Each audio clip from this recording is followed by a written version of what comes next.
Hello class. इस video में हम सॉल्व करेंगे मटेरियल कॉस्टिंग का एक क्वेश्चन, जिसमें हम समझेंगे कि सप्लायर ने अगर एक्स्ट्रा डिस्काउंट ऑफर किया है तो हमें ईओक्यू पॉलिसी चेंज करनी चाहिए या नहीं करनी चाहिए। तो चलिए शुरू करते हैं मटेरियल कॉस्टिंग का question.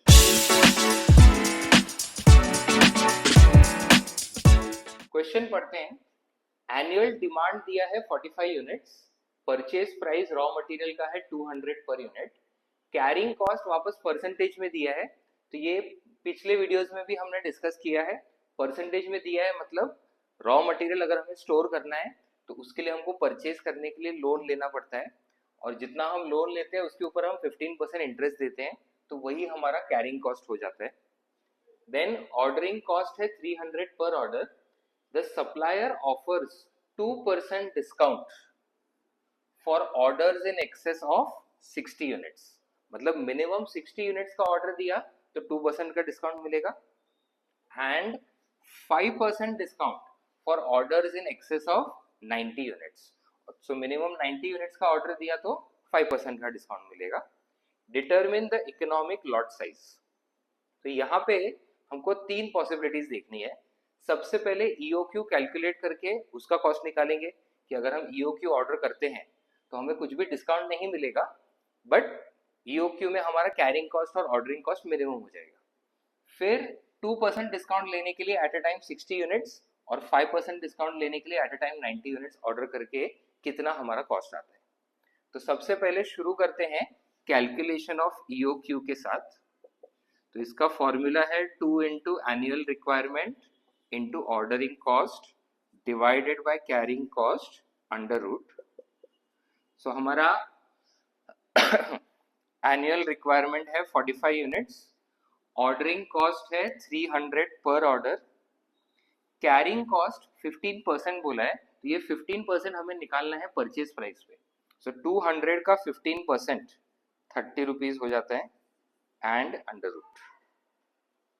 So 2 into 45 into 300 divide by 30 का रूट comes to 30 units.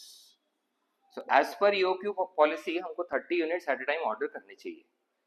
अब तीनों सिचुएशन में हम लोग कैलकुलेट करेंगे कॉस्ट। पहला है EOQ पॉलिसी, दूसरा है 60 यूनिट्स एट अ टाइम, और तीसरा है 90 यूनिट्स एट अ टाइम। अब सबसे पहले आएगा परचेज प्राइस। अब पिछले वीडियो में जो पिछला क्वेश्चन हमने किया था उसमें मैंने एक्सप्लेन किया था कि अगर कुछ डिस्काउंट नहीं मिल रहा है तो सभी पॉलिसीज में परचेज प्राइस सेम रहता है और वो इररिलेवेंट कॉस्ट हो जाता है। यहाँ पे वैसा नहीं होगा, बिकॉज 60 और 90 यूनिट्स ऑर्डर करते टाइम हमें कुछ ना कुछ डिस्काउंट मिल रहा है, अकॉर्डिंगली हमारा परचेज प्राइस चेंज हो जाएगा। सो ओरिजिनल सिचुएशन में हम एनुअली 45 यूनिट्स हमें परचेज करने पड़ते हैं, इनटू परचेज प्राइस 200 रुपीज ही रहेगा। सो 45 इंटू 200 9000 परचेज प्राइस हो गया। देन 60 यूनिट्स के सिचुएशन में 45 units into 200 rupees minus discount हो जाएगा 2%। सो 9000 में से हम सब्ट्रैक्ट करेंगे 2%, तो परचेज प्राइस हो जाएगा 8820। और थर्ड सिचुएशन में 45 इंटू 200 माइनस 5% डिस्काउंट है, माइनस 5%, सो 8550। परचेज प्राइस के बाद आता है ऑर्डरिंग कॉस्ट। अब हमारा एनुअल रिक्वायरमेंट है 45 यूनिट्स का। ईओक्यू पॉलिसी में एट अ टाइम हम ऑर्डर कर रहे हैं 30 यूनिट्स, सो 45 डिवाइडेड बाय 30 1.5 ऑर्डर्स होंगे हर साल, एंड ऑर्डरिंग कॉस्ट दिया हुआ है 300 पर ऑर्डर, सो इनटू 300, सो ऑर्डरिंग कॉस्ट हो गया 450। 60 यूनिट्स के पॉलिसी में एनुअल रिक्वायरमेंट अपना 45 है और एट अ टाइम हम लोग 60 यूनिट्स ऑर्डर कर रहे हैं, तो हर साल हमारा एक से भी कम ऑर्डर होगा। मतलब एक ऑर्डर हमने किया तो फुल ईयर वो स्टॉक चलेगा, प्लस नेक्स्ट ईयर भी 1 क्वार्टर चलेगा। तो accordingly 45 divided by 60 into ordering cost है 300 per order, so 225 ordering cost, then third situation में 45 डिवाइडेड बाय 90। अब 90 units at a time order करेंगे, मतलब 2 साल के ऑर्डर एक साथ आ जाएगा, इंटू 300 ऑर्डरिंग कॉस्ट। सो अपना ऑर्डरिंग कॉस्ट हो जाएगा 150। इसके बाद है carrying cost. So eight a time EOQ में हम 30 यूनिट्स ऑर्डर करते हैं, तो हमारा एवरेज स्टॉक हो जाएगा 30 divided by 2, and carrying cost 15% दिया है। सो 200 रुपीज का 15% मतलब 30 रुपीज। सो 15 इंटू 30 450। सो ईओक्यू पॉलिसी में देखिए ऑर्डरिंग कॉस्ट और कैरिंग कॉस्ट सेम आ गया। देन 60 यूनिट्स वाले पॉलिसी में 60 डिवाइडेड बाय 2, ये अपना एवरेज स्टॉक हो गया।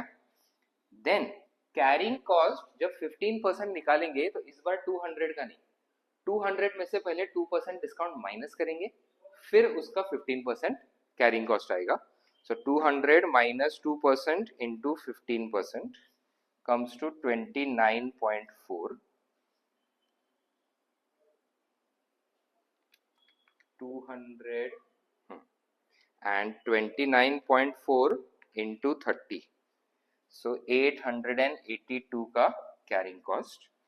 एंड 90 यूनिट्स वाले पॉलिसी में अपने पास एवरेज स्टॉक होगा 90 डिवाइडेड बाय 2, एंड अभी हम लोग 200 में से माइनस करेंगे 5% डिस्काउंट, फिर इंटू 15%, तो ये हो जाता है 28.5 इंटू 45, सो 1283, 282.5 है, हमने उसको राउंड ऑफ किया। अब यहाँ पे तीनों सिचुएशंस में टोटल कॉस्ट कैलकुलेट करेंगे। सो ईओक्यू पॉलिसी में 9900 का टोटल कॉस्ट है, then 8820 plus 225 plus 882 9927, and 8550 plus 150 plus 1283, so 9983। अब तीनों पॉलिसीज को अगर कंपेयर करते हैं तो लोएस्ट कॉस्ट अभी भी ईओक्यू पॉलिसी में ही है। सो इवन इफ हमको सप्लायर से डिस्काउंट मिलता है, फिर भी ज्यादा ऑर्डर प्लेस करके हमें बेनिफिट नहीं होगा, बिकॉज कैरिंग कॉस्ट में हमारा ज्यादा कॉस्ट इनकर हो रहा है और डिस्काउंट उतना मिल नहीं रहा। तो अगर सप्लायर यही सेम यूनिट्स ऑर्डर करने के लिए एक्स्ट्रा डिस्काउंट देता है, तो उस सिचुएशन में ये पॉलिसीज ईओक्यू के बराबर आ सकते हैं। Otherwise at present EOQ policy he follow करना चाहिए, एंड एट अ टाइम हमको 30 यूनिट्स का ही ऑर्डर प्लेस करना चाहिए। सो ये हमारा क्वेश्चन कंप्लीट हुआ मटेरियल कॉस्टिंग का। कॉस्टिंग के अलग अलग टॉपिक से रिलेटेड ऐसे वीडियोस हम लाते रहेंगे, तो चैनल को फॉलो करें और हर अपडेट के साथ जुड़े रहें। मिलते हैं अगले वीडियो में, तब तक पढ़ते रहें।